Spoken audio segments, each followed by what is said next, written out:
Pensiyalar gecikir. Həmişə 8-i, 9-u, 10-u verilirdi. Amma gecikib artıq hələ ki pensiyalar yoxdur. Bakı, Sumqayıt şəhərləri və Abşeron rayonunda yanvar ayı üzrə pensiyaların veriləcəyi tarix məlum olub. Nə bilim, qiymətlər qalxdı, çörəyin qiyməti, ictimai nəqliyyatın, metronun, digər hamısında bir artım hiss olunur.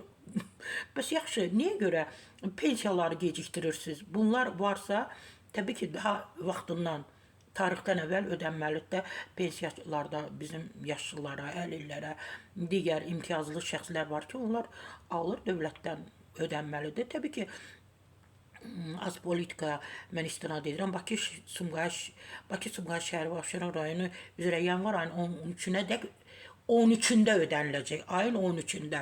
Daha sonra isə qrafikə uyğun olaraq Respublikamızın digər bölgələri üzrə bu ayın pensiyaları, həmçinin güzəştli şərtlərlə pensiya hüququna malik şəxslərin pensiyaları da ödəniləcək. Xatırladaq ki, 2025-ci ildə əvvəlində daha doğrusu təyin olunmuş qrafik üzrə Bakı, Sumqayıt şəhərləri və Abşeron rayonu üzrə pensiyalar hər ayın 9-u 10-u verilirdi.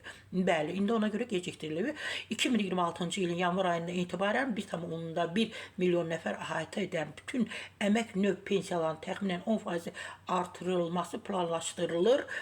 Artırılıb axı, necə planlaşdırılır? Pensiya artımı orta aylıq nominal əmək haqqına bəlkə ilə nisbətən yüksəlməsi ilə bağlıdır. Hazırda orta aylıq əmək haqqı 9,7% artaraq 1093 manata çatıb. Hörmətli pensiya gözləyən, yəni pensiya alanlar, təqaüd alanlar, Allah qoysa yanvar ayının 13-də artıq ödəniləcəksiniz. Kartlarınıza pullar oturacaq, alacaqsınız inşallah.